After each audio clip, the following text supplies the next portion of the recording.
ever die. And this monster starts running right at me. Annihilated by nuclear bombs. Beast is not dead. I put 4 bullets into him. Oh, you're crazy. But I saw that monster too. All I want is for someone to believe me. Contaminated. Face. It's horrible. It looked like it would scare you to death. All right, let's get to work.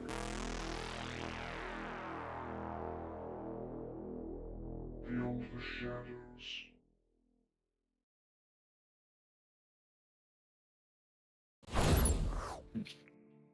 But we can continue to talk. It's fine. Coming into the podcast with regular conversation is totally fine. But yeah, we got. So we don't have gas heat here.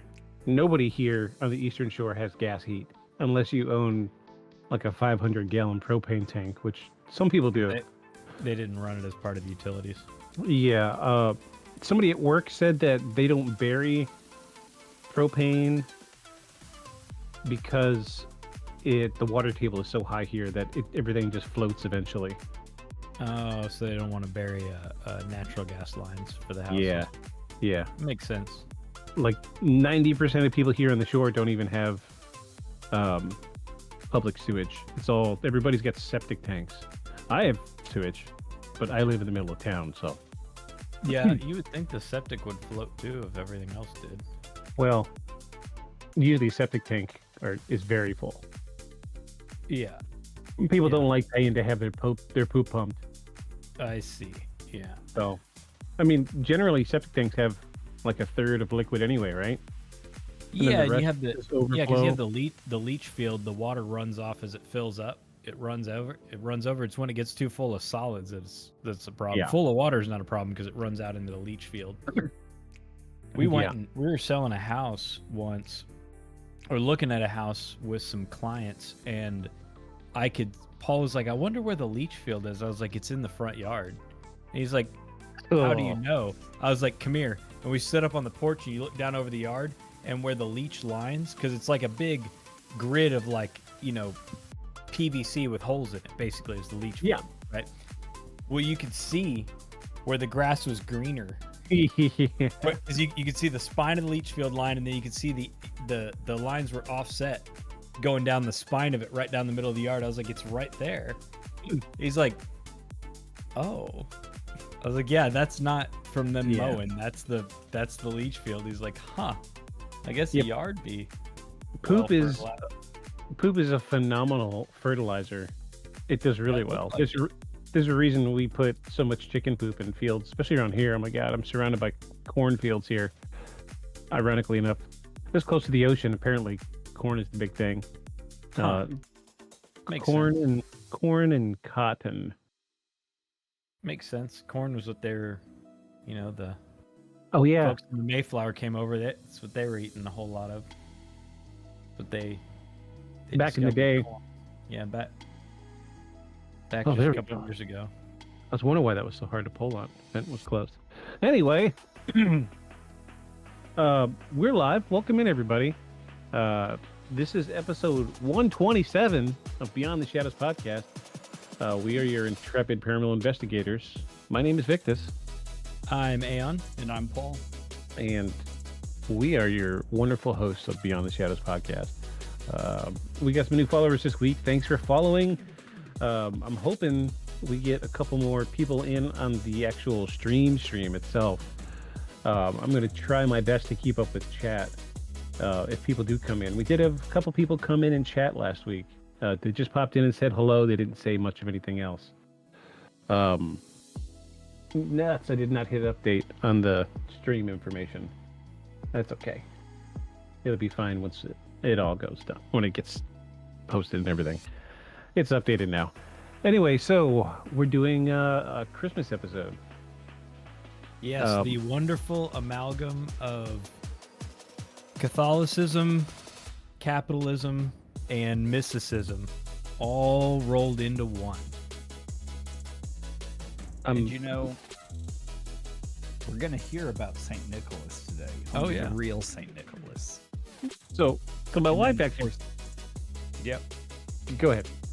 And of course, that reminds me, If a cat were St. Nicholas, here's what he would say. Oh. Roses are red, Oh. sparrows are small. I got you a gift. It's dead in the hall. I've never had a cat bring me a dead animal before. Oh, I thought was it was- told. I was told gonna they be do feathers taste good, and I threw up in the hall. that. Oh. I was told cats do that. They'll bring you a dead animal if they feel like you're not eating enough. Like they're like, here, I'm trying to feed you. Eat something. Really? Eat something. Yeah. yeah. If they think you're a terrible hunter and you're dying or not eating enough, it'll bring you food. That's Yeah. funny. Yeah. Like it's That's all. kitten. Sean's cat used to bring food into the house. Really? That's funny. And by food, I mean various animals. You seen the video? Seen the video of the squirrel that would always there's this bird feeder by the front door, but it's attached to the porch, so the squirrels were always eating all the bird seed out of it. Well, they got it on video on the Ring doorbell of a squirrel dragging a frosted cookie and leaving it by the doorbell for the owner. The food. Yeah, well, here you go. Thanks, I appreciate it. That's funny. I didn't know that was a thing. I didn't either. I leave bird seed out all winter long for the birds, so that way spring and summer hits, they hang around my yard, and so all winter long they have bird seed, and I leave a pile of it away from the bird feeders for the crows, and the crows will eat, and the crows have been leaving like right before the frost hit that killed my last jalapeno plant. One of the crows had eaten a jalapeno and left me a pile of aluminum foil. But that's good. That's good, though. That means that they're watching the yard, and they will run off. They'll run buzzards off, and they'll run stray cats off. Okay. So So it it's left you good a thing. shiny present. Yes. So That's thanks funny. for the food. Here's a candy wrapper. But That's it was funny. just a small crumple. I think it might have been like the foil that you rip off of a pack of cigarettes or something. I don't remember what it was. I just picked it up and threw Yeah. it away. But yeah, it was cool. I appreciate it. Thank you, crows. We had a cat growing up that didn't have any front claws, and he was still like, Mom got Oscar's front claws removed because he was just killing birds left and right, and she got his front claws removed, and it did not slow him down. Wow. He would just wait. He even had a bell on him. And I Wow. don't know if they just weren't paying attention or they didn't see all the dead birds everywhere, but he would leap off the front porch and snatch one midair and basically hug it and tackle it to the ground and then kill it. Wow. Yeah. Yeah, we got we have a sudden influx of stray cats in my neighborhood. Oh, and really? they discovered that the birds hang out at the bird feeders. So they're trying to... And yeah, so I noticed. So what I did was when I cut everything down in the garden, I've got a 4 foot by 4 foot bed that when I cut everything, I just threw it into the bed because come springtime, it'll be decomposed and it's good fertilizer. Well, they went and burrowed underneath it and made a little hidey hole that they could sit and look at the bird feeder. And we keep finding dead birds in the yard now, and that's what they do. It's fine. It's not running them off. They're still eating. They are eating. But I mentioned that we were doing a Christmas episode, and my wife was like, "Why are you doing it so early?" I was like, "Well, next week's the last week, and we're going to be doing rapid fire." She's like, "Next week isn't the last week of the month." I was like, "Oh, I forgot." So it is only the 15th. We have next weekend and the weekend after before rapid fire. So That's I all mean, right. yeah. It's So we'll the have one season. more episode in between. It's a we season. do. Walmart had everything out at Thanksgiving, so we can do our Christmas episode 2 weeks early. Yeah, everybody else is doing it. Why not us? Yeah. But they're We're just really look late. at- We're really late on St. Nicholas. The St. Nicholas Day is really December 6th. Really? Yeah, really. I didn't know that. His Saint Day? That's his Saint Day. So yeah, we are doing Christmas episode. I'm gonna cover Krampus. Paul, what are you gonna cover tonight? St. Nicholas. And Aeon is doing some folklore stuff that he's being hush hush about. I am covering the Koryak. Okay, that's one I've It's never heard always- of before. I was very worried about them when I was a child. Oh, I bet you were. Let me switch out my penguin juice before we get started. It's not a penguin anymore, huh? I know. What am I going to call it? Orange juice? Orange juice. It's funny. She got me this. My wife got me this, and she's like, "Oh, it's for your cans of your beverages." Well, I drink Blue Moon. I was like, "Well, that's kind of perfect, right?" Except now I don't have the tall cans, so now I got to roll down the tall can sleeve to make the short cans fit. This is the only time Cup down. This is the only time I drink beer. I mean, I don't drink beer. This is not beer. Orange juice. Orange juice. Orange juice. The sound of carbonated orange juice. Yeah, we took to piling our cases of soda on the porch. We've got a little tiny sun porch, probably the size of this space I'm sitting in. No insulation. It's just 2x4s and plywood, and it is super cold up there. And I've taken to calling it our free fridge. So I've got the table that I use for like preparing the gardening stuff is cleared off, and now there's like rows of drinks on there, and she'll be like, "Can you go get me something out of the fridge?" I was like, "What do you want?" She's like, "It's give me that strawberry drink, but it's out in the free fridge." Oh, okay, I got you. It hasn't really even been cold enough here consistently for us to put stuff out on the porch yet. It's been getting. We got down to 19 this week. Really? With the wind chill, took it down to like 9 or 10. Yeah, the wind is crazy here. It had to have been like 60 something today. Like I just had like my studios hoodie that has holes in it and stuff, and I was comfortable. So it's just, I was telling them at work the other day, I was like, this is part of the reason I left Arkansas was to get away from this bipolar weather. And, it's cold one second, and then the next week, like last week, I could have worn shorts to work last week. It was 65 all day. But then turn around the next week, now we're back down to the 30s and 20s again, so it's fine. Let me complain about something else another time. Who wants to go first? I guess is the real question here. Why don't we hear Saint Nick first? That's probably the closest relation to Santa Claus, Right. at least as far as the West, thinks of it. So, Like the only information I have on Saint Nicholas is like that's Santa Claus's real name, and supposedly he was a real person, and that he made toys, like wooden toys. Oh, No. see? no, better. Thanks, Hollywood. He gave out gold. He did Oh. give out gold He and gave money. out gold. Sweet. And I'll tell a story about it. Way better than Santa. All right, let's hear the story then. Let me see if while you're doing that, I'm gonna see if I can find some actual Saint Nicholas photos. Where's my gold bullion at Christmas? That's I've got, what I right? want. I've got a St. Nicholas photo. So he was born on March 15th of the year 270 in Turkey, in a town called 270. Jeez. 270. Here, I was thinking it was like 1200s or something. And he died on December 6th, the year 343, of natural causes. Hence, his saint day is December 6th. And he was a priest, and he was the bishop of Myra, Myra, the bishop of Myra. He's the patron saint of all sorts of things. Oh, that's why on Red One the other night they said They called him Nick. Nick of Mira. Right. That's Yeah. exact. Yeah. That's funny. Wow. There was a lot of good research. symbolism. in Good it. research. Yes, that's one of the icons of Saint Nicholas. That's a pretty traditional Orthodox icon of Saint Yeah. Nicholas. What is this So- language? What is this? What's what? What is the language next to his head here?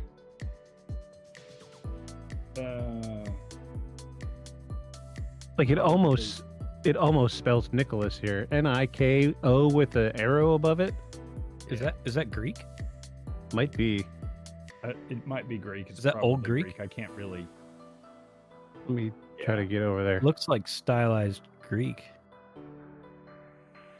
Can you see it now? Yeah. Yeah, I mean, not that I'd be an authority. And you know that on would it, be that would probably be true for two reasons, and here's why. He's of Greek origin. He's of Greek ancestry. but well, it's the right time of And the years. yeah, and he is the Greek Orthodox Church, for example, is a huge portion of the canonical or the authorized Orthodox churches in the world. The Greeks are huge. So for two reasons, that's probably Greek on there. Well, and that time period that he lived in was only just as the Romans were gaining ascendancy. Right. And you know that And they he modeled lived during everything the off of time Greece. he lived during the time of the which is, and he suffered under that. So he's an interesting guy, and he was an interesting bishop. But I wonder why he became so famous, and it's not because we have Santa Claus or any of those things today. I don't really know why he's famous, but as I was preparing for today, I came across something that might be the reason why he's famous.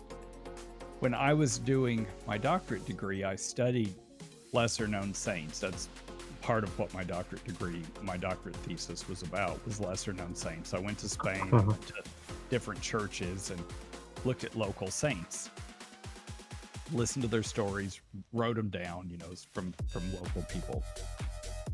So there are saints all over. And so why do we know this saint that died in the year 343 that just happened to have been the Bishop of Myra? There were a whole bunch of bishops that died and were pretty amazing people, a lot of them. Right. And he was an amazing person, and there are stories about him. And I even with these stories, I still don't understand why people remember him and think of him until I read something today. So I'll tell you what I read today, but I'll say that in a minute. Let me tell you a story first. Okay, go ahead. I like stories.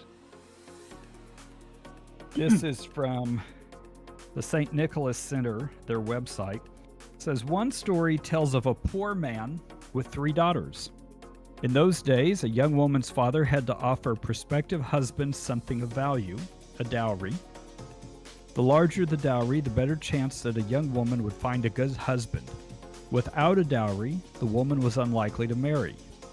This poor man's daughters without dowry were therefore destined to be sold into slavery. Cool. And Bummer. slavery, by the way, might have been euphemistic. Mysteriously, on 3 different occasions, a bag of gold appeared in their home, providing needed dowries.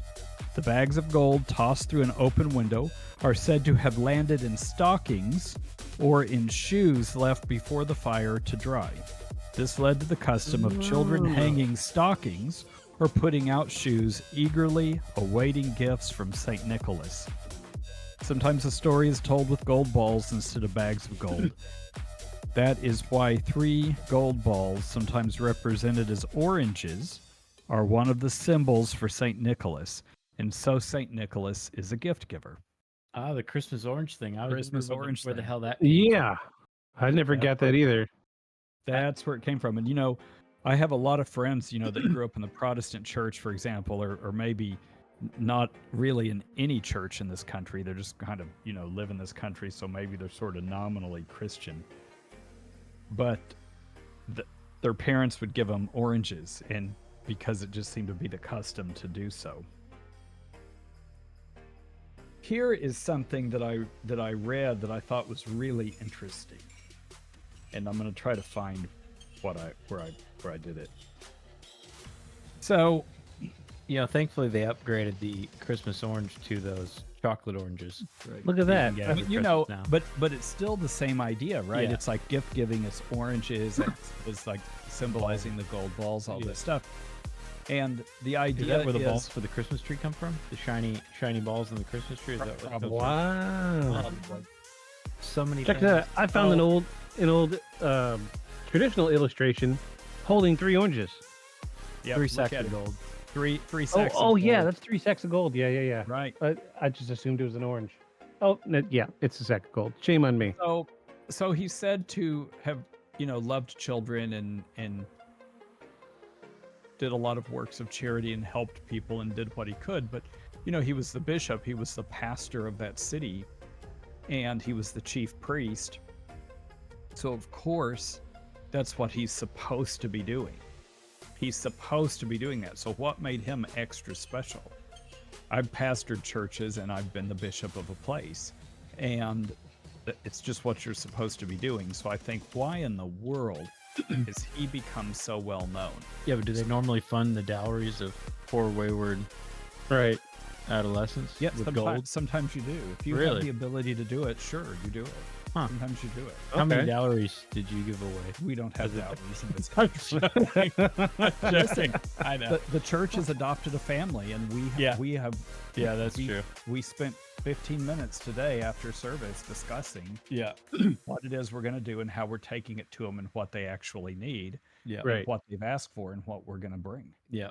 And No dowries. No one requested no one, dowries. no one's of an age that they need a dowry, Oh, but okay. they need other things Just- just as desperately. And let me tell you, if you need something, and you really need something, for example, this family on their list Yeah, they wanted towels. wanted bath towels because they just are so poor they don't have bath towels. Yeah. So a bath towel in this instant is probably just as dear as a dowry.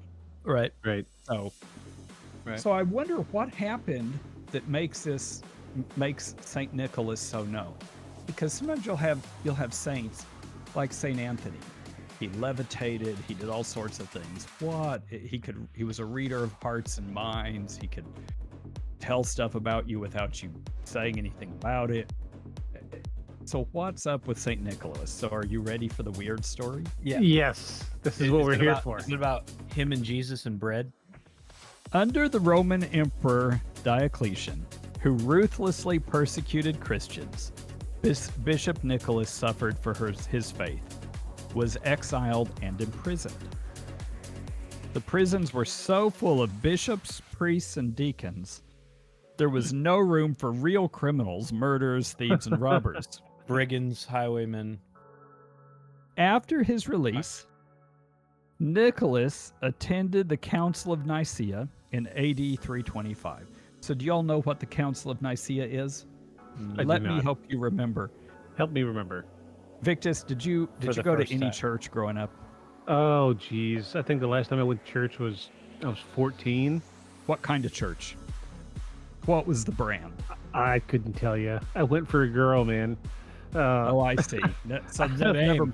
and so that once. and so I know Aeon went to the Lutheran church with his grandparents, and Yeah. let me just say this: there's this thing called the Creed. I believe in one God, Father Almighty, Creator of heaven and earth. It goes on and on. It's All right. called the Nicene Creed, which was created in the Council of Nicaea. It is a fundamental statement of what Christian belief is. That's why these more liturgical churches, Catholic, Lutheran, Episcopalian, Anglican, say the creed. They say the creed as part of their Sunday worship, and it's just the whole statement of the faith. Not them Baptists, though. Yeah, not the Baptists. They read the King James Version Bible here.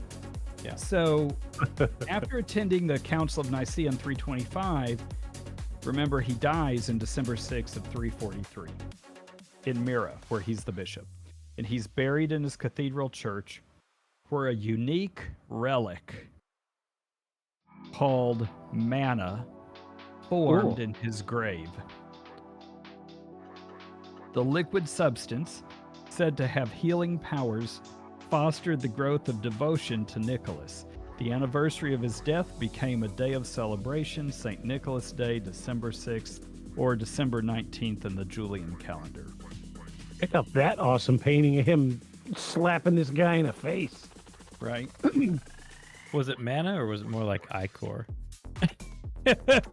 Some kind of liquid with healing power formed in the grave, enough that people noticed what it was, or noticed that it was something. And so there must be all these stories of healing, and it caused a huge devotion. Usually if someone's a good person and, lived an exemplary life, which I think Nicholas of Myra did, Then they spread there'll be a story. It might be a footnote in history. You might, if they're super amazing, they might get a page in the Lives of the Saints. But some weird thing happens, probably between 343 and 443, say the next 100 years, this weird relic that the people called manna, which probably isn't the same thing as the manna talked about in the Old Testament that fed the Israelites. In the That's 40 what I was years. wondering. No. But this was some kind of liquid, this text says, and it had healing power, healing property. So, what could some of those stories have been? Which now I'm fascinated by that. I've never been fascinated enough with Saint Nicholas to know. For my studies, he was way too well known of a saint for me to spend much time on him. But I have no idea what that could have been. So now I'm going to have Mercury. I mean, It was Mercury. I mean, the literal Came out of the translation, dye from his robes. It was Mercury. the literal definition of manna is food from heaven, right? So, I guess a food could also be a liquid. I mean, right. let's think about it scientifically. What could it be? The adhesive from the stuff they had on the inside of his tomb got too They- warm and dripped down there's and cooled on his shirt. There's his tomb there. I got an image of it there. Let me see if I can zoom in a little bit. But what in the world, right? What could it be? Honey and body fluids. What a strange shape for a tomb as well. Oh, I wonder if there's And- more that's just broken. And Mira is in Doesn't southern look it. Turkey. That's where Mira is, in southern Turkey. So it's probably reasonably warm. Yeah, you can see the corner. Yeah, the corner's been broken right here. So probably lost a leg. There was more there in between. all that's broken out of there. It was covered all the way across the front and the sides. It's all been broken out Yeah, I see it right now. there. Yeah.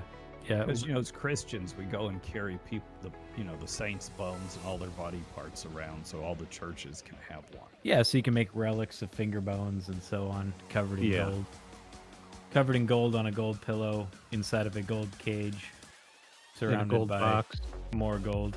Yes, Because and from the sliver of a finger bone or the original splinter of the first cross.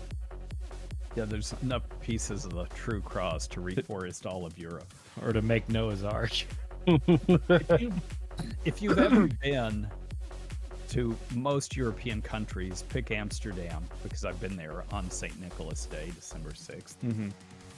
And here St. Nicholas comes and arrives in the city and rides through the city. The way they celebrate it in the Netherlands is he comes with a person who's his attendant who's coming with him, and I cannot remember what the guy's name is, but he's called Black whatever. And it's a person usually in blackface.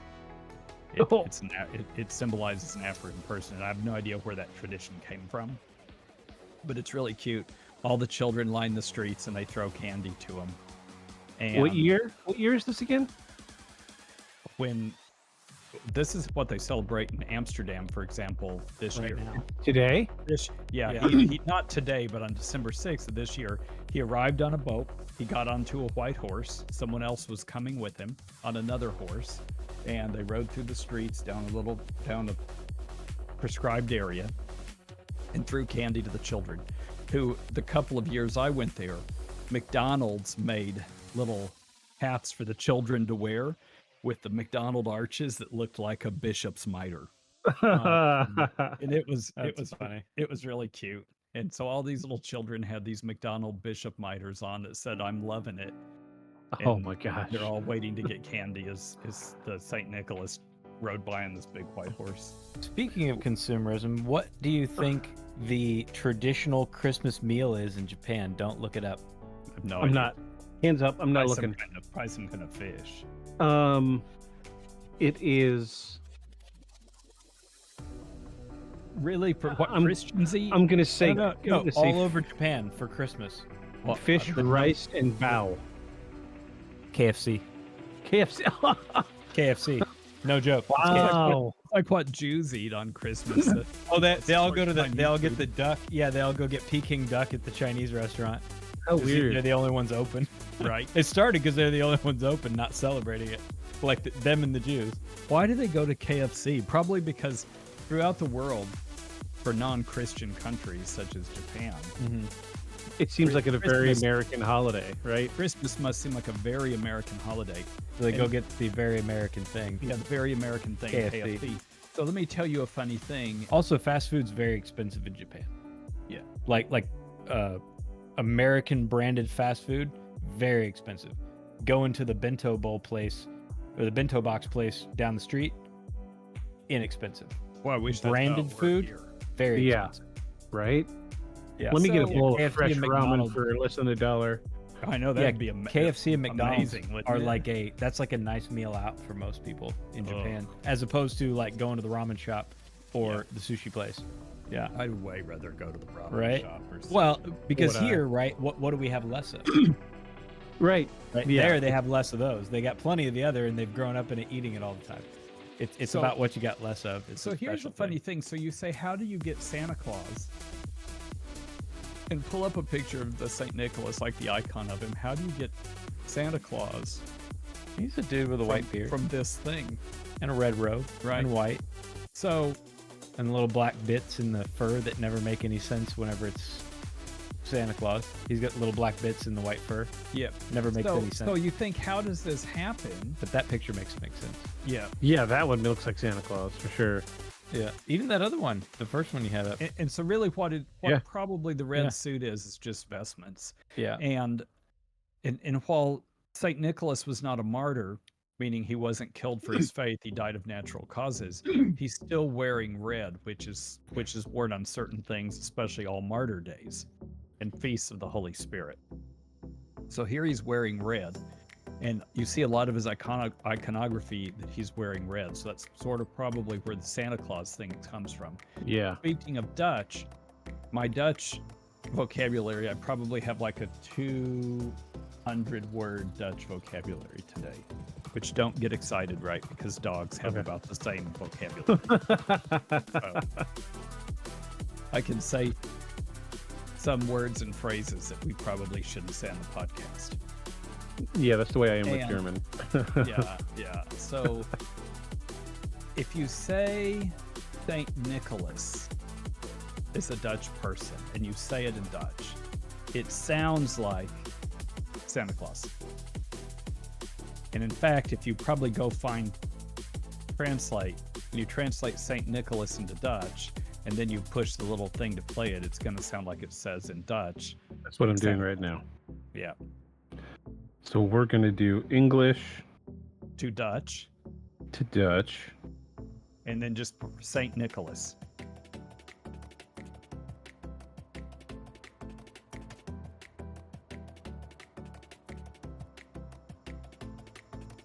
Sinterklaas. You ready? Yep. I don't know. I don't know if Say it's it, going to come do it through or again. not. Yeah, Here we heard go. Sinterklaas.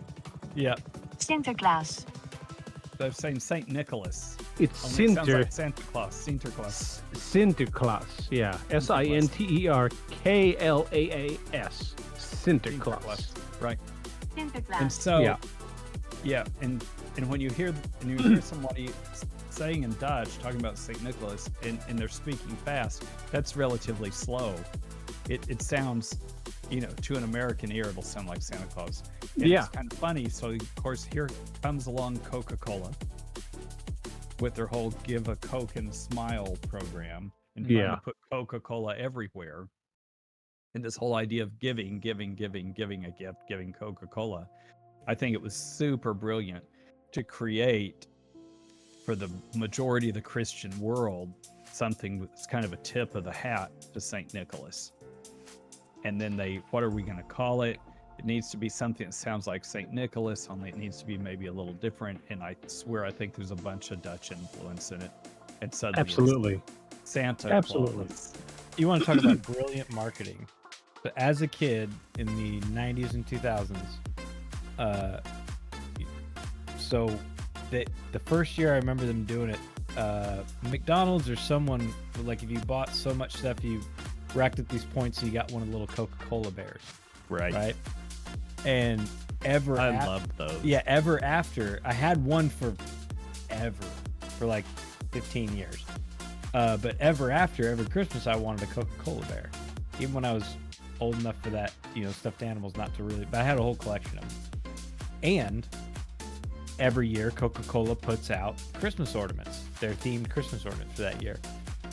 It used to just be like one or two. Now it's like a whole bunch of them, but they always had little Coca-Cola bear themed ones. Like one was two of them riding on a can that was shooting soda out the back on like powering the sled. Yeah. So like every year I had, my mom usually got me Christmas ornaments, and there's a stretch. If you look at the collection of Christmas ornaments, which I still have, where like there's like a 6-year stretch where all of them are Coca-Cola. Maybe it's longer. Maybe it's longer than that. Talk about genius marketing though. Like I just had to have it. Right. I just thought they were so cool. I just had to have the commercials of the two cubs and the mom, and they get a Coca-Cola, which is weird. I always wondered where they get it, but Santa Claus brings Coca-Cola to the polar bears. I saw a meme this morning, and it was a picture of a group of polar bears that tore apart a seal, and they're all covered in blood, and it said, "Look, it's the Coca-Cola bears." Oh, it's terrible. Merry Christmas, everybody. Yes, Merry Christmas. So when you're celebrating Christmas and you see some kind of ornaments that are in a ball shape, you see stockings or shoes with gifts in them, you're receive something that you really need, that you don't have, that you want, that's useful. This whole gift giving idea all came from Saint Nicholas, the Bishop of Myra. So when you give and when you receive these gifts, when you get these gifts and shoes, when you get these gifts and stockings, when you get oranges that we all celebrate with, or many people do, or some other kind of golden, yellowy looking citrus fruit, when when there's this whole thing of a surprise gift of something that you need, it's all because of Bishop Nicholas of Myra. That's cool. I didn't know why we put the ornamental balls on the tree. I just assumed it was like an Americanization. I didn't know that it came literally from gold balls. That was part of the story. That may not be the whole reason we do it, right? Because it's not like in 344 suddenly everyone had a Christmas tree. No, it evolved. Right. And the Christmas tree thing. Yeah, the tree is an adaptation from something else, and that's much later. So, interesting. Hold on. You should say that. Before you get into yours, I want to run on a tiny little tangent. Tiny tangent. Yes. So, we were talking about branding. I found out this morning. I found out this morning that Sony owns a trademark and a copyright on a very specific branding idea, and they're the biggest part of this concept that they still hold the copyright for deals with McDonald's. They own this copyright for, if you're sitting at home watching TV, a McDonald's commercial comes on, and the commercial becomes interactive, and you have a game controller that you play and interact with the game, interact with the commercial with other people watching the commercial, but specifically McDonald's commercials. Oh, well, sure, because how do you get people to quit skipping through commercials or to sit and watch them instead of just like tune out and go take a piss? They have. I know what we do when we watch. Yeah. When we watch like Paramount, which has commercials, we just go pee or get something to eat. They've held this copyright since the 90s, and thank God they have never implemented it. It's just, oh my gosh. I was reading a huge article about it this morning. How horrifying would that be? The commercials are on. Grab your controller. Oh, yeah. If we were a communist country and we only had one game system that you could buy, they probably would have done something like that. Absolutely. Plus, then they realized there was more money to be made in getting people to pay for the stream than to get people to watch the commercials more.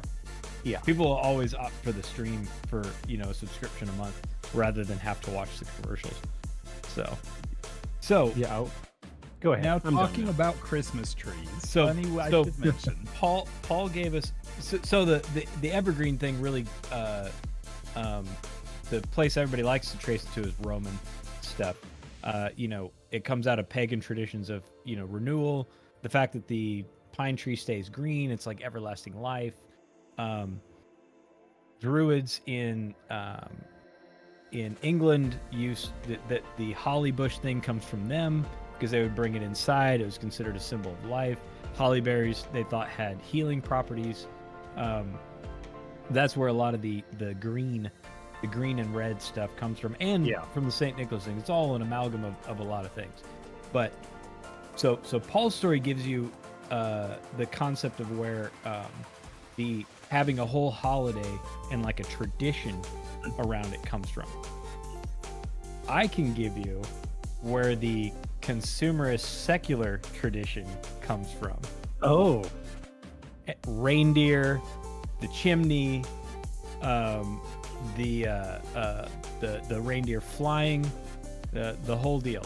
So I will take you to the far north of Siberia. oh, all right. Fly with me there on our reindeer to the far north of Siberia. We have a tribe. You're flying on your thing. We have a tribe called the Kuyak. Get my notes. We have a tribe called the Kuyak, and the Kuyak are a reindeer herding tribe, semi-nomadic. So they have a permanent dwelling. Can you spell Kuyak for me? Yeah, so Kuyak is Koryak, sorry, Koryak. Koryak. Okay, while you're talking, I'm going to pull up some images here. Oh, yeah. So, the Koryak's existence used to revolve around the fly-agaric mushroom. Anyone who's played Mario will recognize the fly-agaric, big red mushroom with white spots all over it. Oh, okay. Yeah. Right. So that's the fly-agaric. It was also what was eaten by Norse berserkers before they went into battle. Makes you feel lighter. Actually gives you a feeling of flying. Also, people report what they refer to as undeniable feeling of knowing the future, though they couldn't actually tell you what the future is going to be, but they feel like they know it. It's kind of hard to describe. Also, they often say that they can know all the branches of the past, right? All the branches that lead up to where we're at, which is, I think, what gives them the impression of knowing the future. Anyway. It's like an omnipotence idea. Yes. Yeah, if you know all the past, you can know kind of the future. So, the Koryak are a shamanic reindeer herding people. I'm pulling this from fungus.org.uk that Paul pulled up for me. Of course. Yeah. They're reindeer herding people. A Koryak would swallow a cap of Anemone muscaria or fly agaric as an agent of divination to direct his spirit. So these were prized for several reasons. One, because it's an intoxicant, right? 3 fresh ones they believe could kill you, and in fact, when they're fresh, when they're wet, they can actually be very harmful. But they would generally collect them and dry them, and you take 10 dried caps and make it into a tea, and it's an intoxicant, right? Gives you a feeling of flying, gives you weird dreams, all kinds of stuff. So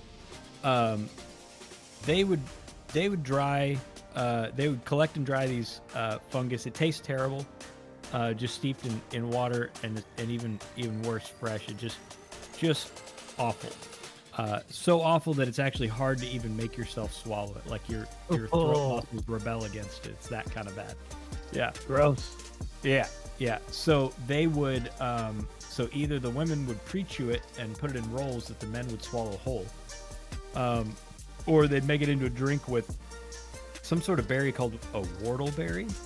I don't know what whortleberry is. I'm sure I would not recognize it, but it's probably something from Siberia.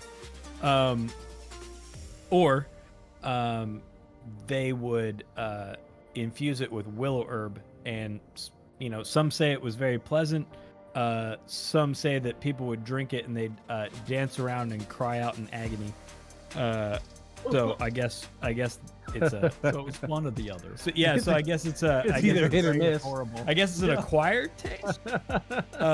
Sounds bad. Sounds bad. Sounds bad. I've never actually tried it, but it sounds bad. You can actually buy fly agaric and Amanita muscaria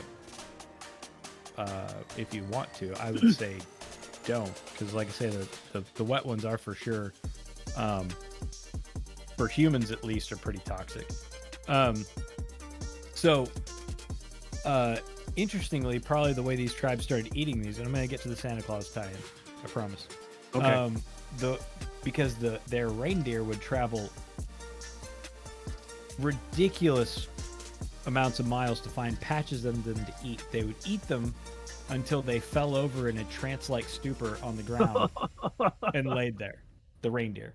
They would just eat it and eat it and eat it until they basically passed out, and which was what stopped them from eating it. Didn't kill them. Not the reindeer anyway. But the reindeer would pass out in a stupor, and so basically all the tribesmen had to do was follow the reindeer, and the reindeer led them to the mushrooms. So the mushrooms were so heavily prized to them that fly agaric was worth like one fly agaric, which they can be like this big, Okay. pretty like dinner plate size, was worth 3 reindeer, or in 1871 $20 worth of furs, whatever that would amount to now. So here's the tie-in. So the red color of the cap of the fly agaric with its white decoration, the flying effects of its intoxicants, and the association with reindeer all contributed to the development of the myth of Santa Claus by an American professor in the early 19th century. The features quoted were translated into the merry figure of Santa Claus with his red coat and white buttons on the trimming. His flying sledge drawn by reindeer who, like the shaman, is the bridger of gifts from the god. His arrival down the chimney derives from the feature of the winter dwellings built by Siberian tribes. These were excavations of the ground which could be entered only by a hole in the roof, which also served as a smoke hole. This was a symbolic entrance and exit for the spirit of the shaman engaged in flight. In this context, it's interesting to note that in Germany, the fly agaric is considered to be the patron plant of chimney sweeps. Also, I didn't know that professions had patron plants in Germany. No, that's the first time I've heard the words patron and plant. Patron in plant. the Yeah, I same just learned sentence. that just now. So that's thought to be, a Western writer is thought to be the amalgam that makes the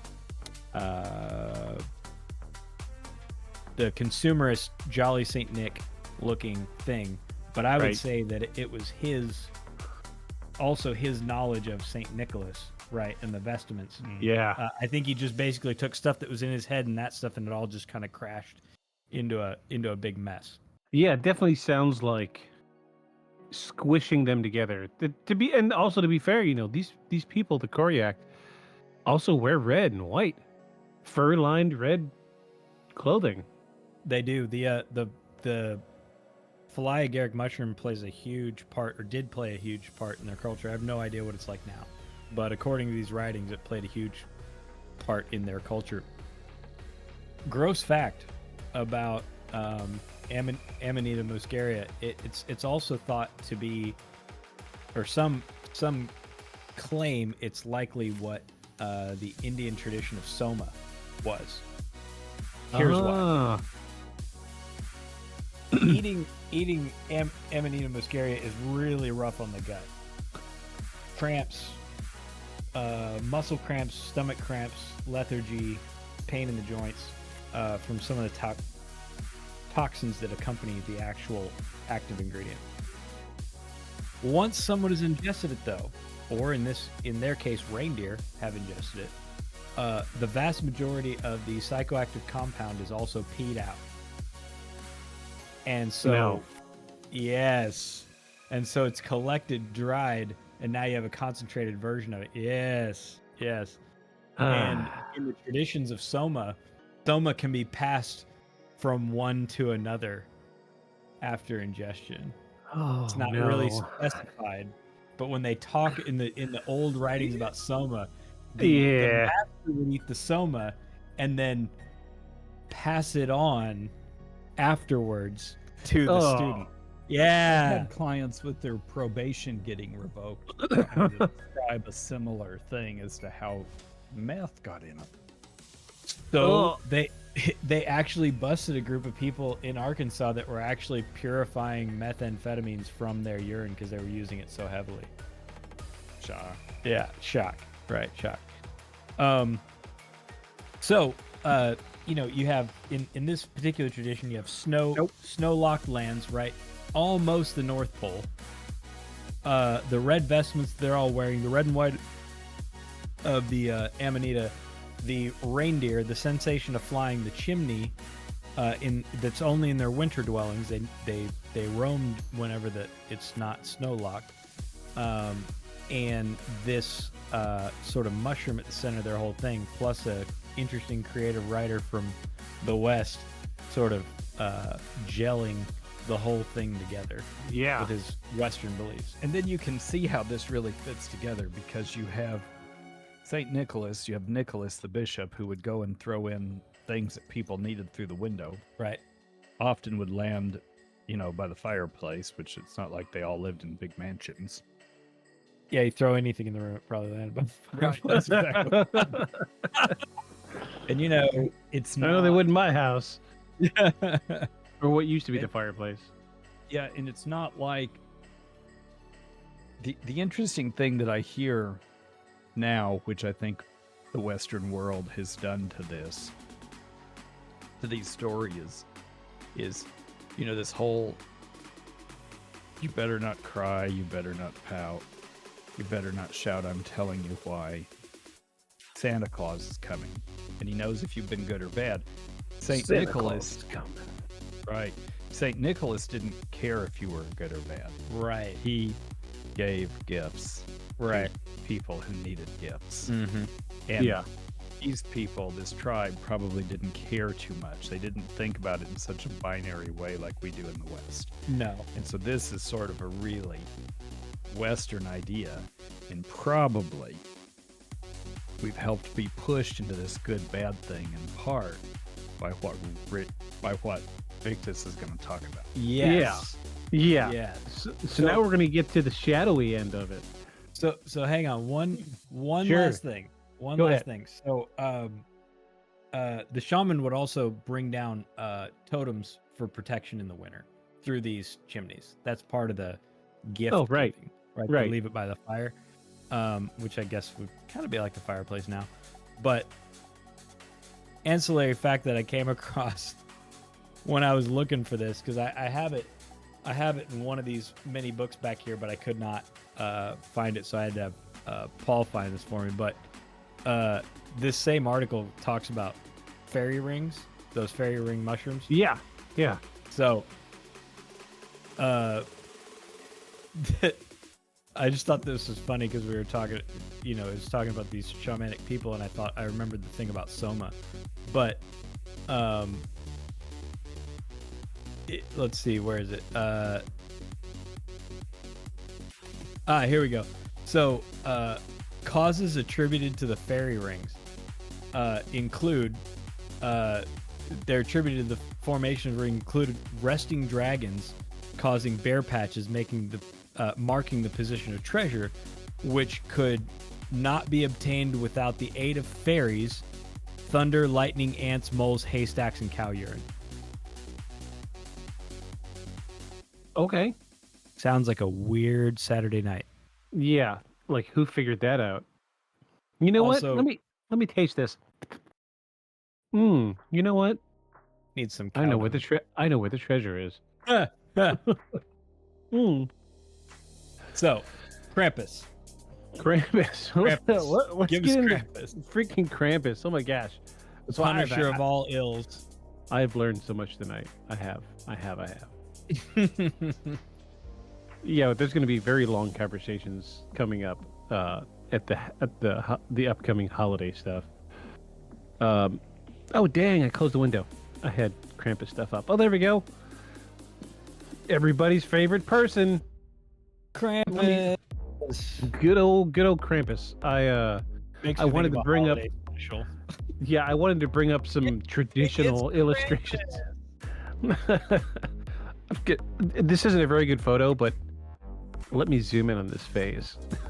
Look at the worry on this child's face. I would be Well, yeah, too if there's He's got his jangly chains in his fruit basket. He's like, dude, pick a lane. right. Pick a lane. What's going on? All right, so now my favorite part of Christmas folklore is the Krampus. Of course, we have some basic understanding. You know, the Hollywoodization of what we understand as Krampus. There's a slew of horror movies. I watched one this morning just for poops and giggles, and they are about as bad as this illustration. So, Also, apparently, it's Stan's dad out of American Dad. He yes, became Krampus in the holiday he did special. become Camp. Yeah, Took he over did. for Krampus. Yeah. Today I actually ran into the first episode with. We're rewatching Family Guy, and the first episode with Stan in it, and they break into the CIA. Stewie does, and Stan and the director of CIA, the guy that Patrick Stewart voices. Yeah. They come up and they point their guns at him and they're like, freeze, put your hands up, all this stuff. He's only in the frame for 10 seconds, but it's the first time you see Stan and the director of the CIA. That's funny. I had never seen that episode before. That's the problem with rewatching cartoons like we watch them, is we just let them run. I can hear them running in the other room. So when you fall asleep, you miss a bunch. And we've rewatched all of the cartoons many, many times, and we still are seeing episodes we've never seen before. That happens to me all the time. You just rewatch the same 3 series. I don't. At night. He falls asleep to the Crown. The Crown. Yeah. Yeah. Ugh, gross. And the Americans. The Americans? Why do I know that the name? Why do I know that? They're Americans that are spies for Russia. Oh, yeah. That's right. Yeah, that was a good one. They're what do you call it? Sleeper agents. Yes. And so That I was a thought good it would one. be helpful for sleeping. And sure enough. Cartoons are on a regular rotation. Bob's Burgers is the crowning jewel right now. Yeah, I like those. They need some new episodes out. I think we talked about it last week, but not Bob's Burgers. Regular Show. The last episode of Regular Show. Oh, yeah. So good. So good. Anyway. Krampus. So, the legend of Krampus is believed to predate Christianity with roots in ancient pagan traditions. In particular, Krampus is associated with Norse mythology and German folklore. He shares similarities with beings like the horned god or the fauns and satyrs of Greco-Roman mythology. Some scholars believe his name derives from Old High German Krampen, which means claw. Oh, it checks out. Yeah. With the rise of Christianity in Europe, Krampus was integrated with Christian holiday calendar, specifically linked to St. Nicholas Day on December 6th. While St. Nicholas rewards well-behaved children with gifts, Krampus deals with those who have been naughty, delivering punishment that ranges from harmless scares to absolutely terrifying consequences. Jump scares to murder. Yes, jump scares to murder. That's it. The appearance of Krampus is a fearsome sight. His body is covered in coarse black or brown fur. His horns curl menacingly on top of his head. He wields chains and bells, which he clanks loudly to announce his approach. In one hand, he often carries a bundle of birch branches, often known as ruten, used to swat naughty children. In the other hand, he might hold a sack or a basket, said to be used for abducting particularly misbehaving children, whom he carries away to his lair, or worse. What's worse than the What's worse? What happens in the lair that there's worse things? Well, I if mean- the Krampus had come and carried me away, I'd be like, oh, cool, we're going to go somewhere excellent. Is the food good? What would That's what I was getting ready to say. Is there Chinese food nearby? I hope so, because I'm really you're craving ramen. you were the kid that ignored your mother when she said don't take candy from strangers. You're like, oh, you have a gumball machine bolted to the back of your panelless van? It better be free. It better take pennies. It better take pennies. I'd be like, now listen, what'd you buy this candy for? You know, you could probably sell this for 2 cents, and you'd be like in the money at that. And I know a lot of kids. Let me show you where they are. I know where all the children are. From entrepreneur to accomplice, that quick.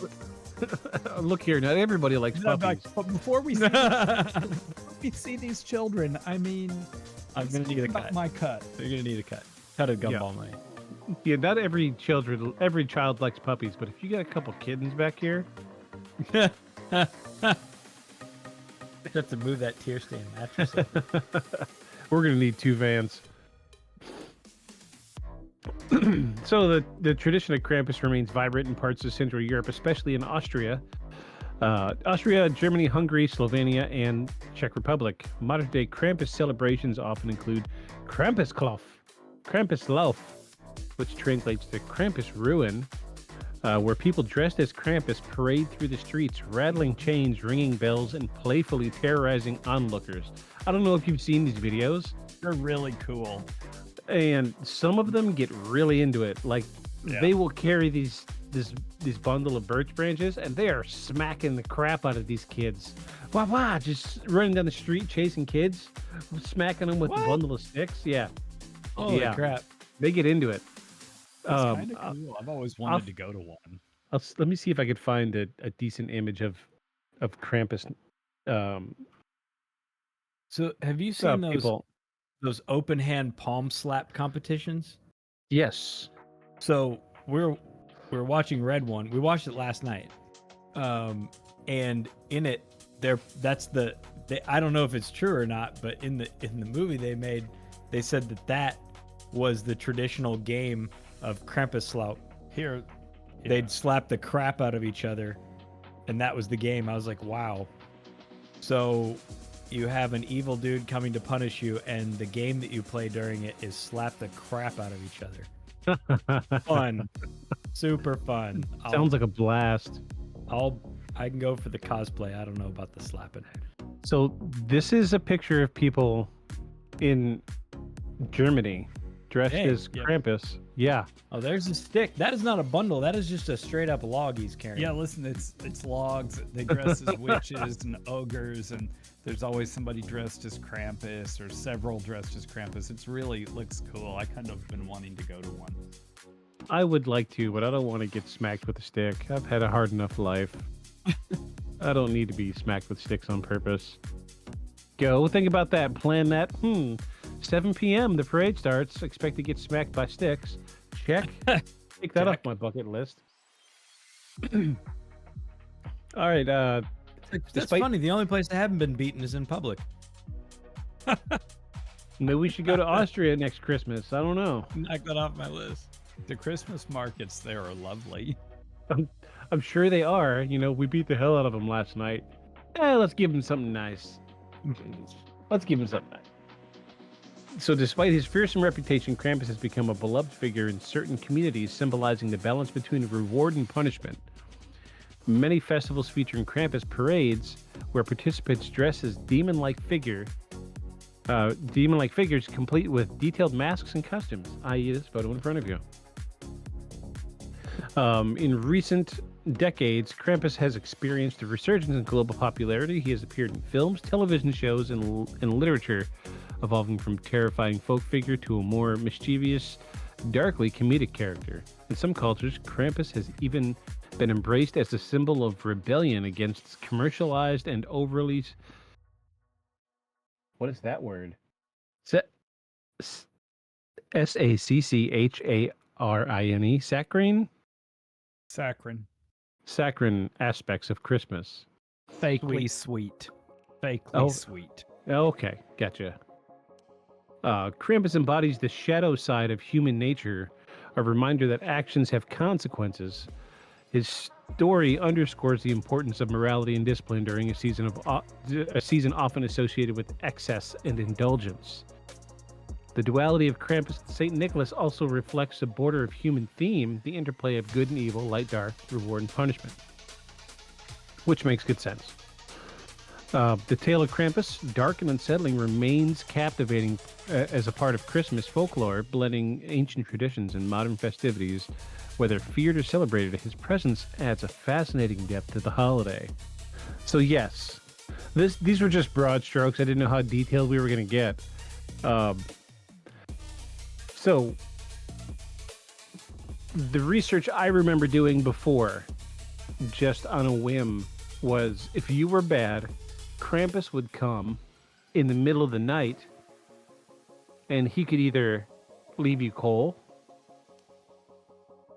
or fruit, which now we kind of understand a little bit of that, why he carries a fruit basket. Yeah. Or he's going to scoop you up in his sack that he carries, and you're going back to his lair where I'm not going to tell you all of the research, but I'm sure you can imagine as dark as it gets. Every tangent of that, but it seems kind of weird that he would rattle chains or bells to let you know he's coming. Maybe that's supposed to be the creepy noises in the night.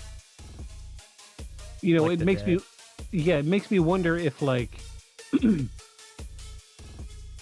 we hear, like today we hear a lot of like Christmas bells associated with Christmas.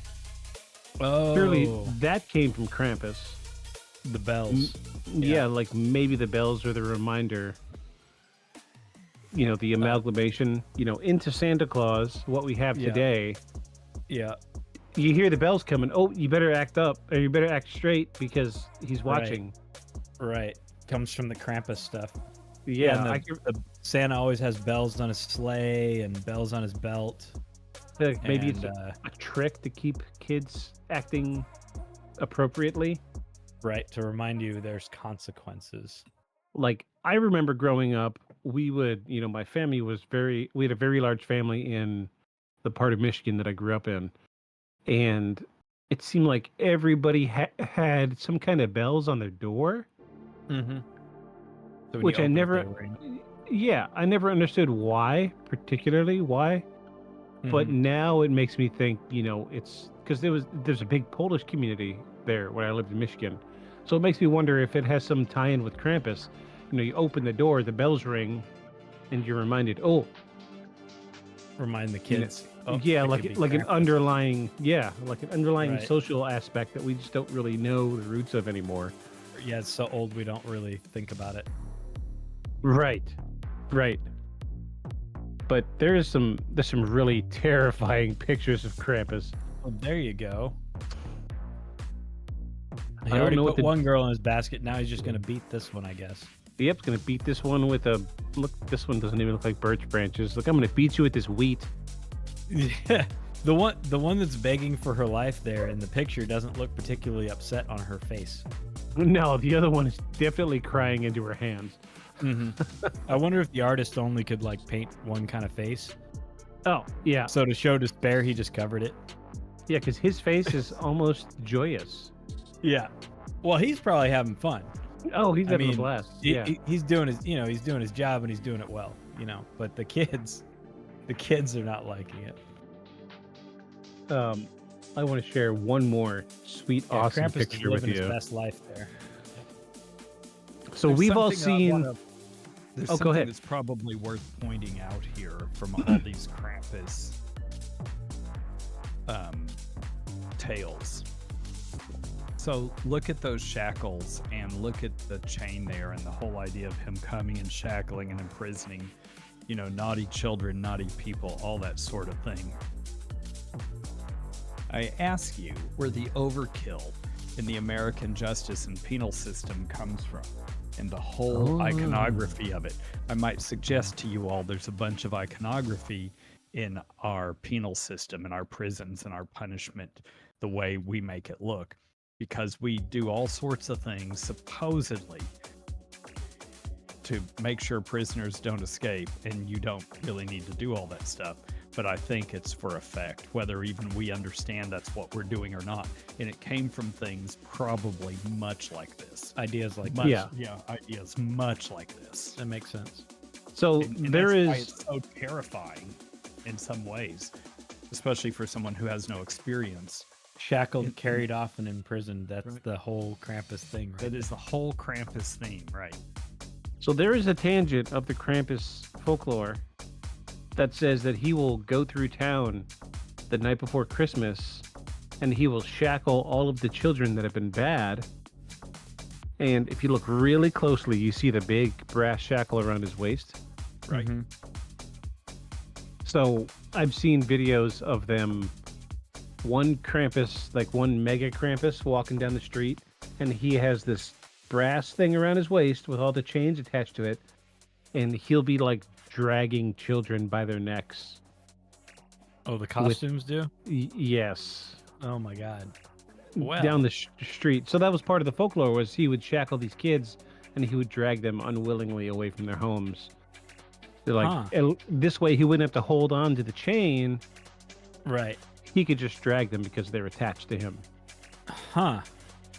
So it gets pretty dark. Yeah. Yeah. And I it's guess just- if you want to scare kids, I mean, right? Yeah, in so a time when you had public beheadings, you got to get a little more extreme to scare the children. right. Now you just tell them, Krampus will come and take your Xbox. Or I- Krampus yeah. will come and make your phone never work. Yeah, your I Wi-Fi will remember go out. Yeah, I remember seeing these things as kids, and it kind of scared me a little. This sort of thing scared me. I mean, it didn't scare me into right behavior, but it scared me. There might be some. Right, I don't think scaring people into right behavior ever works. That's one of the fundamental problems with our penal system. It's just never, ever going to work like this. But the whole idea that thered be something that evil and that terrible, I that scared me. I mean, that's saying it in adult words now, not as I would have said it as a kid. But I remember seeing these things. I used to think, wow. So we've all seen the image of like muscular Jesus doing the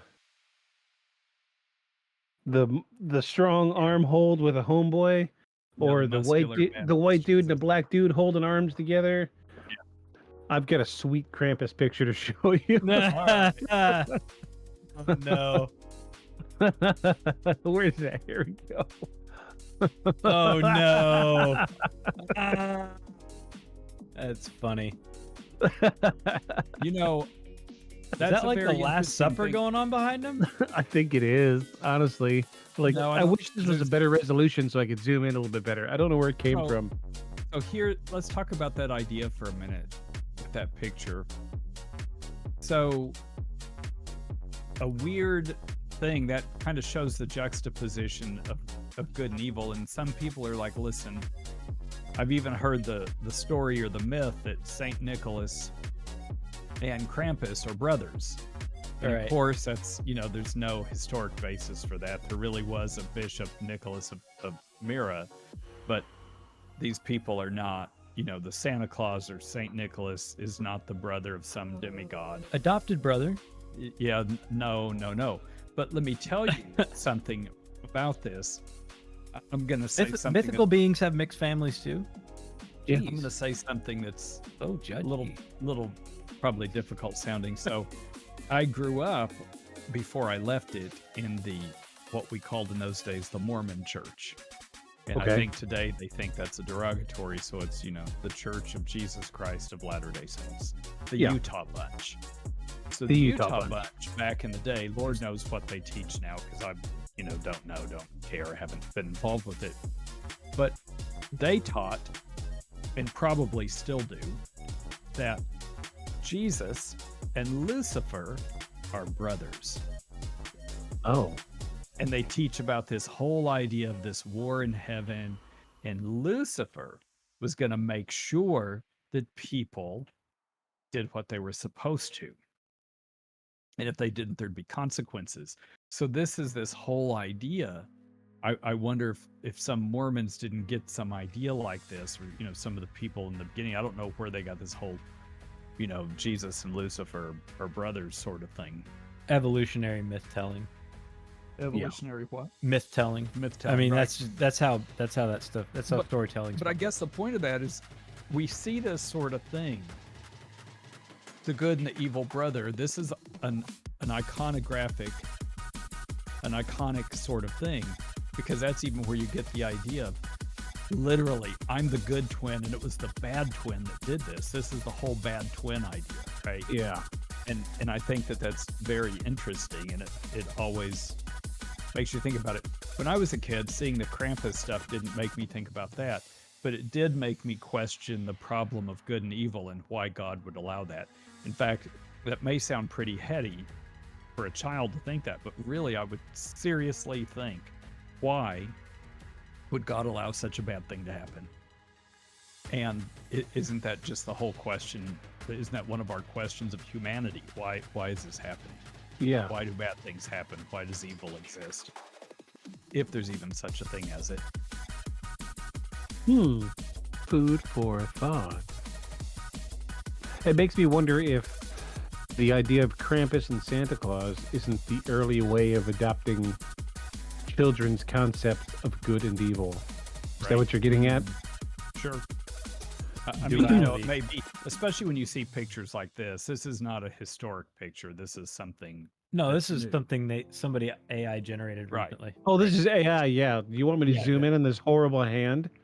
Oh yeah, has it got too many fingers or fingers going wrong ways? I love that. I love it when AI biffs it. It's my favorite. Yeah. Oh, not quite meeting. You see Yeah. If you look, it's got a little nubby stubs going the wrong way. it's the strong hand from Scary Movie. Grab my strong hand. Take my strong hand, child. My germs. Yeah, they got close. I get what they were So trying foul. to get at with this. Yeah, I get what they were trying to get at. Like, Yeah, when you zoom out, it's not so bad. yeah.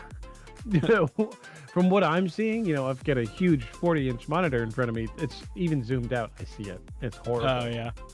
It's geez, let me snip this. Let me snip this so I can zoom in. I can see it. I can see it, but when you had it zoomed out before you showed it to us, I couldn't tell. Because it's like this big on our screen, even zoomed in. Because, it's only a third over there. I think this is as close as I can zoom in here. Hold on. It's so bad. It is so bad. Oh my God. Got little potato buds growing off of the... looks like a weird root vegetable. It's like an arthritic foot. And might I point out, Krampus's nipple is in the wrong spot. Yeah. So it's true. yeah, his nipple is right here, Oh, that's funny. and dude's rocking a 2, 4, 6, 8, 10, 12, 13, 14, 15, 16 pack. 16 pack. It was just Yeah, it really works on it. It's got that. yeah. I That mean, when you're demon's evil, when you're evil, you gotta really bring it all forward. You have to be either really good or really evil to have a 16 pack. They always give Jesus up on the cross, ripped abs. Yeah, 'cause- I always wondered about that too, because I'm like, okay, so even if you haven't eaten for a while, you still got to work pretty hard to have abs like Jesus. Yeah, It's not just that it wasn't just that he with was all the- starving. He's just It's yoked just Jesus. all these gay dude artists painted it. he's got the strength of the Lord. That's why. Right. They always That's make him right. look like Bruce Lee up there, skinny but ripped. Bruce Lee was cut, man. Yeah, that's what they always make him look like. Bruce Lee was Just cut. lean as hell. Do you guys want to see if I can pull up a video of the Krampus parade? Yes. Yep. Oh yeah. It's totally worth seeing. Let's see if we can find something. Oh, Krampus parade. Here we go. Well, you're still on images. Oh yeah, there we go. Krampus parade highlights. Krampus parade takes over Munich streets. We're gonna have a horrible ad. I know we are. Oh yeah, Wix. People still use Wix. Apparently. Or they're hoping they will. Oh yeah, that's it. Oh dang, that's good. Like that. Oh. That's pretty good. Yeah, that's pretty good. Yeah, I have the audio turned off for copyright reasons. This is global news, by the way, on YouTube. There's dudes in the background. Oh! It's a lot of Krampus-eye. Krampuses. Krampusy? Yeah. Krampuses. Oh, this would be horrifying as a child. Yeah. Good masks. I was say all the kids are crying, so he's like, I'll go over and be nice to him. Were they really crying? No, but they certainly didn't look like they wanted to shake his hand. They just come and mess up their hats. That's a trend I'm seeing. Oh, Oh yeah.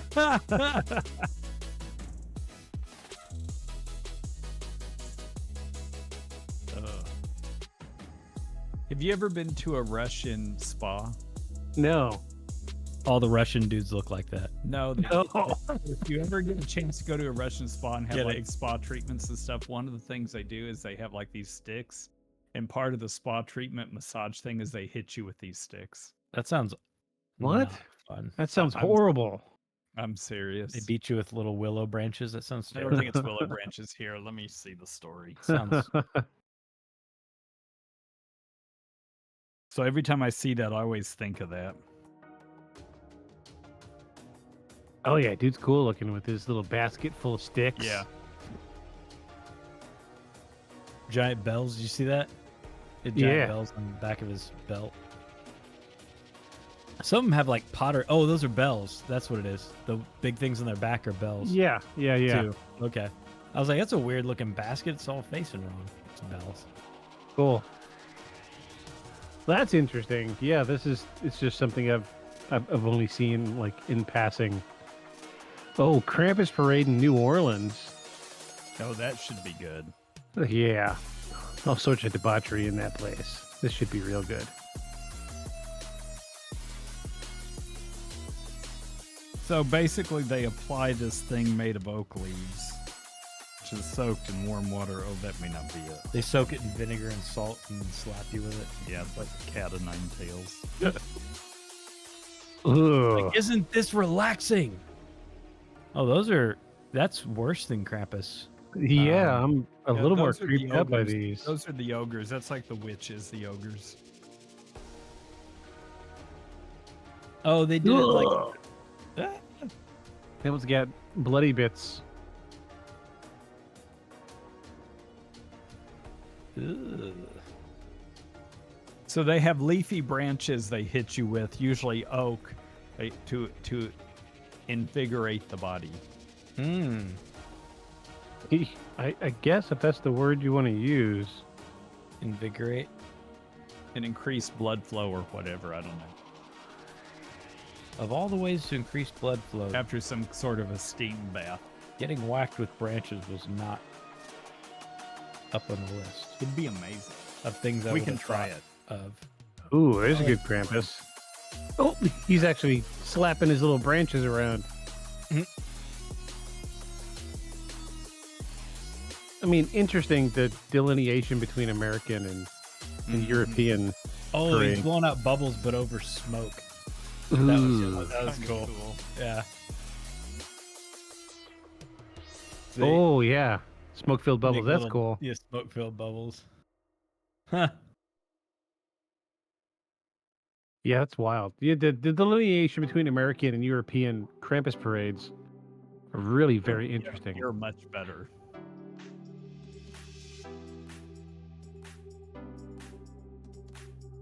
Oh, stupid ads! Oh my god, worst thing that ever happened. I agree. I miss the days when you could just go to a website and Play something. yeah, just see what you want to see right out of the Uh, gates. Oh, it's the same one. Okay. Same one. Oh, look at they're snatching Oh, he people. took a Oh, kid. wow, he's beating the hell out of him. Yeah, you know, see, he's actually hitting kids and stuff. That's crazy. We do not condone hitting children on this podcast, by the way.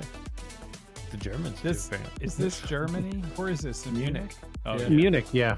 Oh, those are cool masks. Oh yeah, Munich. Yeah, they beat children. Yeah, they beat. Yeah, that's what they're known for, beating children. That's a C felony here in Arkansas. I'm sure the Germans have made some super efficient version of the Switch. Yeah. I'm sure. So yeah, all- that's It's all die cut and CNC'd out of space age plastics. There you go. Low that's a cost, biodegradable. printed at home. That's a different one. See, look, he's dragging the children Chains. to his lair. His lair looks like a crevice in the earth. So I almost feel like this is AI, because Maybe. look, one foot is a hoof and the other foot is clawed. That's kind of a normal. Is it really? Yeah. Oh, I didn't know. He got all the leftover bits. Yeah. You know, I mean, look Yeah, at yeah. orcs. They're all like, you know, slapped together out of the mud. You just grow them in the mud. Yeah, wouldn't it be great to just be able to grow people in mud like orcs? Yeah. Little to no effort. Gotta order you some orc seeds. Get you some putrid mud. You too can have your own Defenders of Mordor. Yeah, man. It makes me... This is horrible. I'm going to punch on Rosie O'Donnell. I hope nobody here is a fan. I said you want to punch down today? Jeez. Poor Rosie. Watching Family Guy, and it was a cutaway where they're talking about, like, when God, you know, I messed up almost as bad as when God created Rosie O'Donnell. And they're like, it shows the angels assembling Rosie O'Donnell. They're like, you can't put a vagina on that man. I'm like, that's not a man. But they're like, I remember that. like, well, if it's a woman, what kind of boobs do you want? I just grabbed 2 out of the mismatch bin. Yeah, because they had like, it was all leftover parts. Yeah. It was all, it was what, well, this is all we have left. Yeah. The mismatch bin. Poor woman. That poor lady's fallen into all kinds of. The last time she was on TV, she had all these conspiracy theories she was pushing. It was a whole thing. Yeah, the whole thing. Poor Rosie, fallen so far. Yes, she has. Yeah, I grew up watching Roseanne. What happened? What happened to Fran Drescher? Is she still around? It was like John Goodman, Rosie O'Donnell. Yeah, they went the opposite direction. Yeah, Yeah. Is he still going? I Yeah. know he lost a bunch of weight. I don't know if he had got sick or something. He did. He still randomly plays a, you know, either Like a either CIA the good guy, or FBI yeah, the guy. good guy or the bad guy. You know, he's either a gangster, you know, like the dude on the other side is like a southern gangster, or he's the good guy. Yeah, I see him every now and again. Every time he's thinner, and I'm like, how is he Yeah. still losing weight? Poor guy looks like he's just been deflated, and he's just gravity's taking over. Monopeptides. Oh, not Ozempic. Yes, that. Oh, Ozempic is Monopeptide. ruining people out there. It has a certain look. They almost look like they have cancer. I hate to say it, but Ariana Grande is probably on the Ozempic train. How? She weighed like 90 pounds her whole career. Now she weighs 70. Oh, well. She is so thin now. It makes me sad because as a person, she's probably a really cool person. Like, she strikes me as like a cool person just to hang out with. But then you see, like, I've seen some interviews lately because I am really interested in. I want to see the Wicked movie because I've seen the musical. Okay. I'm a huge Idina Menzel fan, and I really want to see this Wicked movie because, you know, I've seen Rent. I've seen Rent when it came through Detroit. I loved Rent. I loved Idina Menzel as a fantastic Maureen in Rent, and she did a phenomenal job in Wicked. She's got a sound that is built for. She's a performer built for being in musicals. Phenomenal singer, and Wicked came through here. I want to. Center. I haven't seen it in a very long time. I think I saw it at the Walton Arts Center Did you?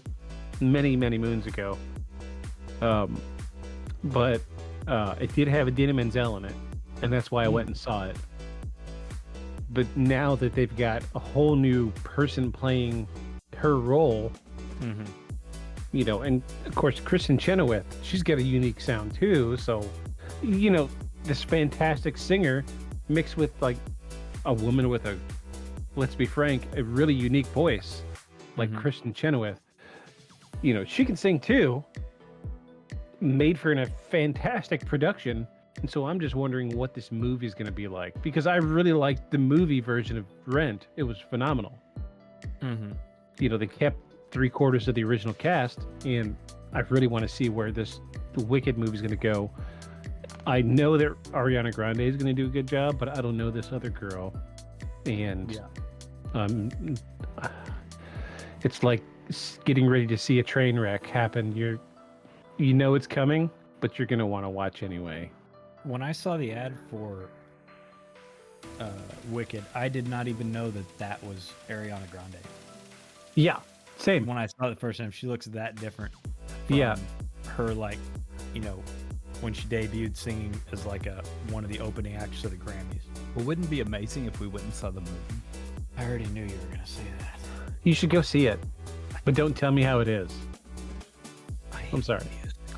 Oh, you do, really? I do. Yeah, I really If you were do. here, we could go see it together. I really do. I would go see every musical with you, Paul. I would. That's the one thing. The Book of Mormon's coming in February. I am gonna can't- go see that. I can't believe I've gotten him to agree to go see I it. will go see that. Really? Yeah. There's nothing 'Cause comes here. He No. got me by playing 2 of the songs from it, and I laughed my ass off. I just thought they were so out of hand. But it's all South Park humor. So Yeah, like, it was Yeah. Hasadiga Evilwhy that got yeah, you, wasn't yeah, it? it's all South Park humor. It's like every song they sing in the thing. It's just like you can't believe they put that to music. Like it's You're like, just wow, like that. that's filthy. That's amazing. no. You played me the other one. You've got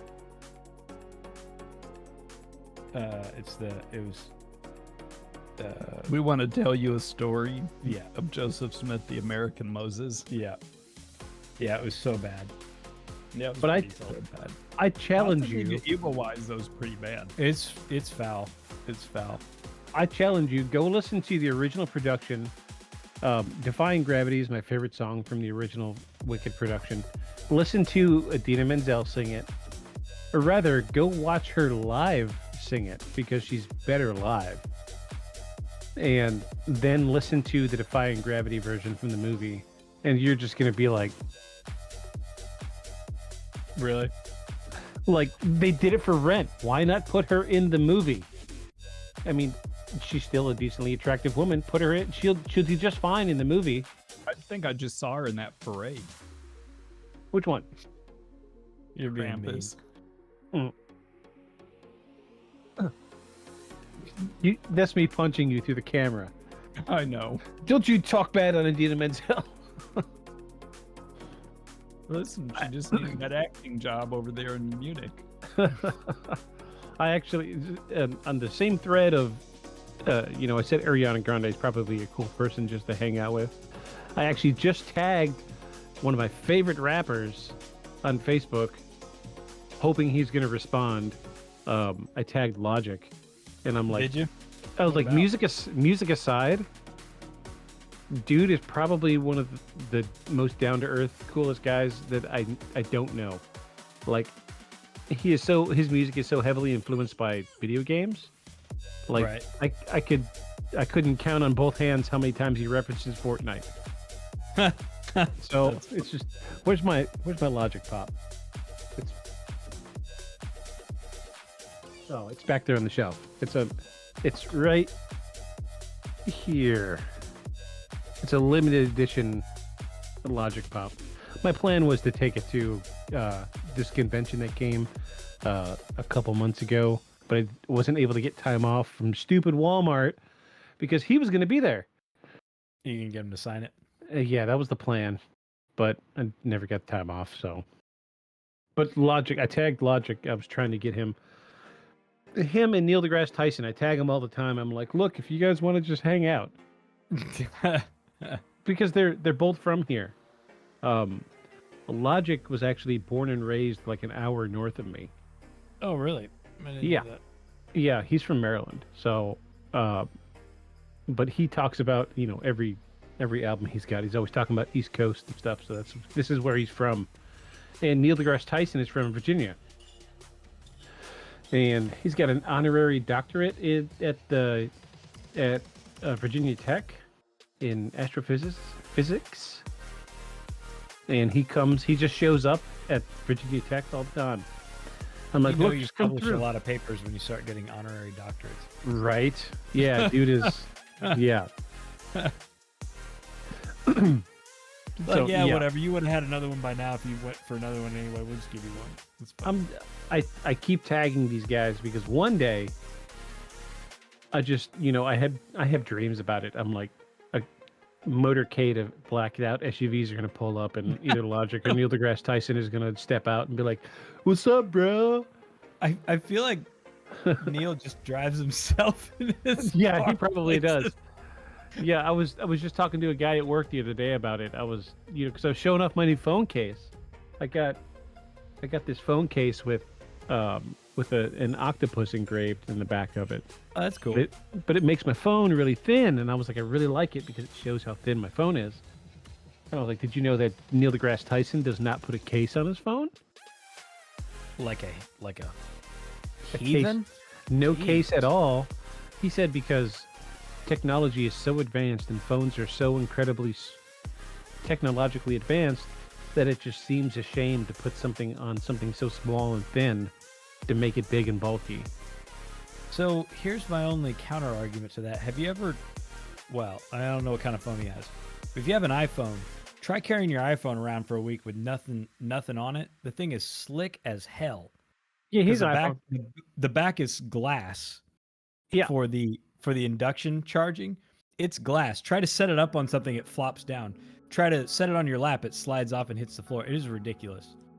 It is ridiculous. Yeah, he has an iPhone. He did an interview about a year ago with Joe Rogan, and they were talking about smartphones. And he holds his phone up, and his screen's all cracked. Everything. Yes.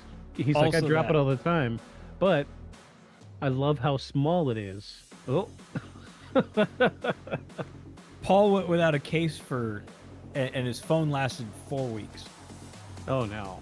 It had a case on it. He said the case was cracked. I was like, well, leave it on anyway. He's like, well, it looks terrible. I was like, okay. So he took it out.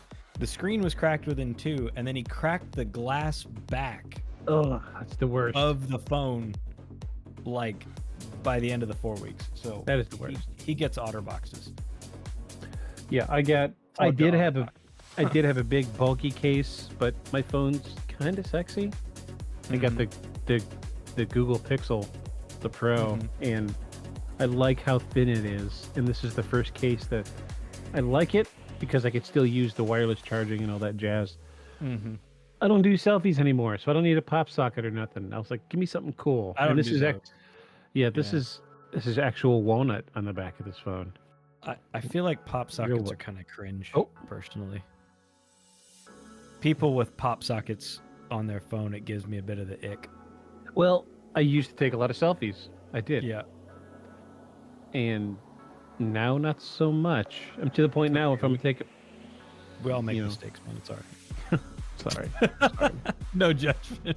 Yeah. I've got like last Christmas I got a bunch of pop sockets for Christmas. Or no, it was there's a difference between twist pop sockets and pop sockets. Pop sockets pull straight out and stay there, but the twist ones you have to twist them, pull them out, and then lock them back into place. Too many steps. So people gave me a bunch of really cool themed ones with the twist style. Well, I didn't want to just ignore their gifts, so I took them to work and stuck them to my toolbox. Because And my hung yourself toolbox, on 'em? no, my toolbox is covered in stickers anyway, so it's like a 3D sticker now. So, Oh, okay. but yeah, this is my first case since we stopped living together that doesn't have a pop socket built into it. Really? That's Yeah. A lot of years of pop sockets. Well, I was single for a long time. True. Selfies were important then, not so much. I take pictures with my wife now. Yeah. And usually we're sitting at a table or sitting in bed. So it's easy to hold the phone then. Most of our pictures anymore are of the dog. Right? Yeah. I couldn't Yeah. tell you. We took our puppy to the vet this week. Saturday? No, Friday. And he's usually a little calm after going to the vet for a couple days. And today, me and my bro, Basil, what's the dog's name? Basil. We just hung out in bed all day, and we were sleeping. I woke up at one point, and he was. So he does this thing we call draping, where if you're laying on your side, away from him, he will put his front paws over one side of you, but then leave his back paws over the other side of you, and just hang there. And he had draped over the top of my head. And he was laying. I woke up and I was like, "Why is my head so warm?" And I look up and I see his little beard, because he's got a beard now. He's got the little beard like me, and then he's got long eyebrows, because he's half Shih Tzu. Oh, okay. So he's getting really dramatic facial hair right now. But he's being a really good puppy today. Really good puppy. But anyway, rambling any hoots. So I don't think we need to. I don't want to ruin any children's hopes or dreams if they're watching this. I don't think we need to talk about whether or not these are real. For the holidays, we can leave. Yeah. I'm pretty sure there was a Bishop Nicholas. Yes, Mira. we can The agree. church has declared him a saint. We can agree that Saint Nicholas was real. I mean, I think there's probably some dude named Chris in Germany that was just a jerk, and they just started calling him Krampus. So where did Kris Kringle come from? Do we know? Do we want to look it up right quick? You can buy Kringles, and they're amazing. They're delicious pastries. What are Kringles? Explain them. I don't know. Go type in Kringel, I think is what it is. Yep. Delicious.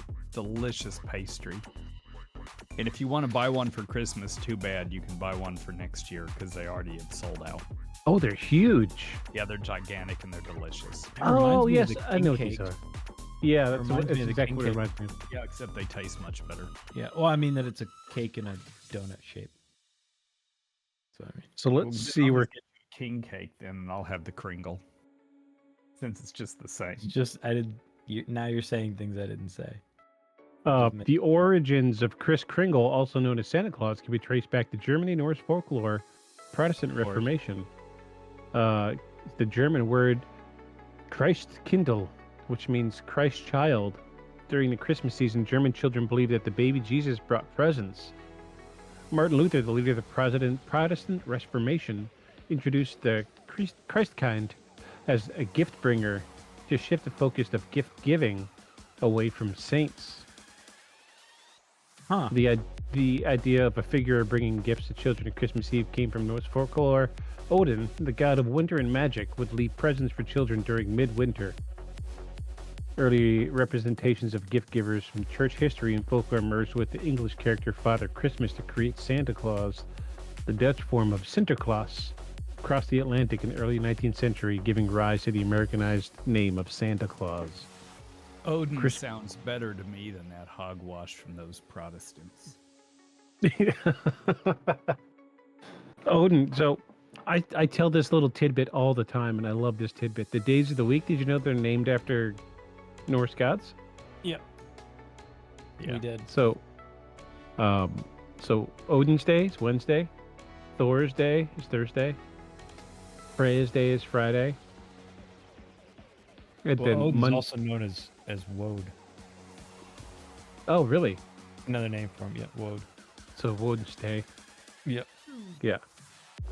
Although if it would have been Odin's Talk, but I guess that would have, yeah, Americanized. That's all it was. So anyway, what are we gonna do next week? I have no idea. Let me look up and let's look at our last episodes. See what we've been doing.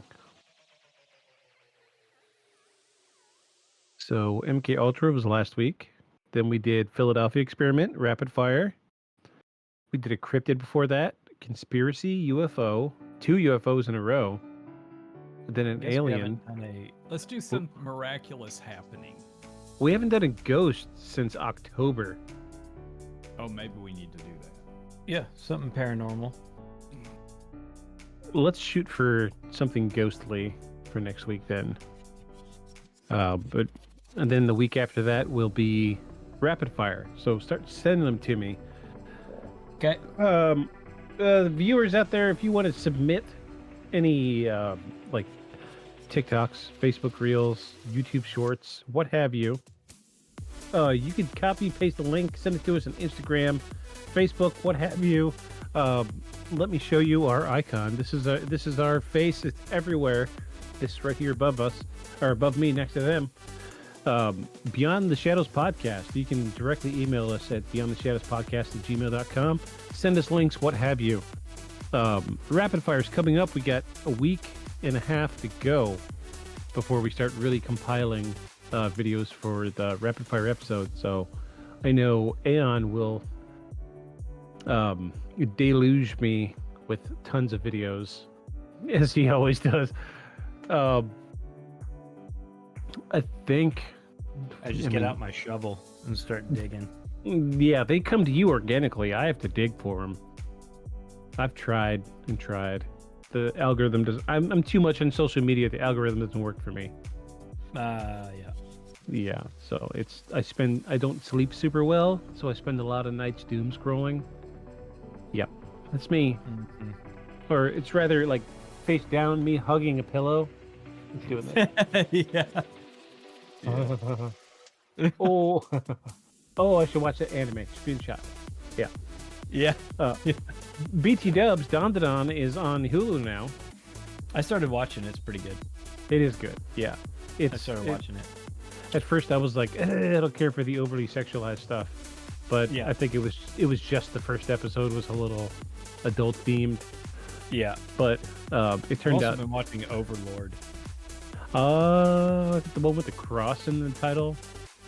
Yeah, probably. Yeah, I think I've seen some of it. I'm particular. I watch a lot of the 90s anime. I'm old. Yeah. Anyway. All right, so next week we'll do UFO, or not UFO, we do Ghost next week. Aeon, do you want to give us closing statements? Sure. Christmas folklore and Krampus in general. So, somewhere in the deep north,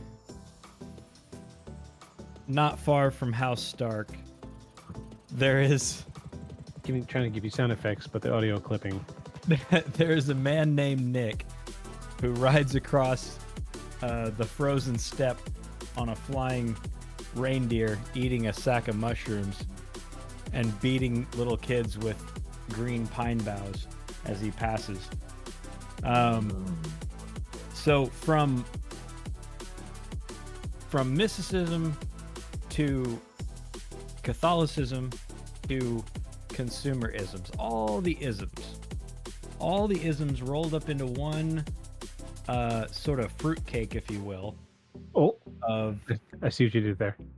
yeah, I'm doing a thing. Rolled up into a fruitcake, and Yule logged into a holiday that we kind of celebrate universally. And I imagine that is how it has become such an appealing holiday. Is every culture adds a little bit of their thing into it. Fried chicken, putting your shoes outside the door relates to the stockings on the Christmas tree, or stockings on the fireplace. Roman pine boughs turns into Christmas tree. Sacks of gold or golden orbs turns into oranges, turns into chocolate oranges, and it just becomes universally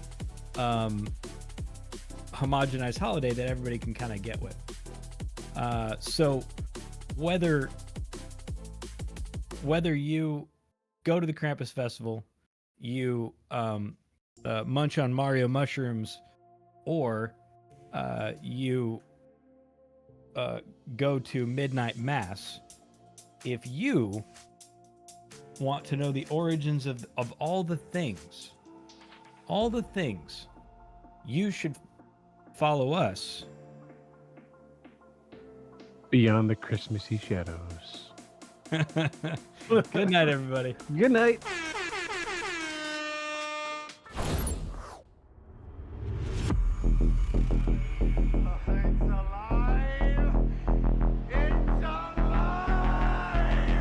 A creature like that, I wouldn't ever die. And this monster starts running right at me. And annihilated by nuclear bombs. Beast is not dead. I put 4 bullets into him. Oh, you're crazy. But I saw that monster too. All I want is for someone to believe me. Contaminated. Face. Horrible. Look like it would scare you to death. All right, let's get to work.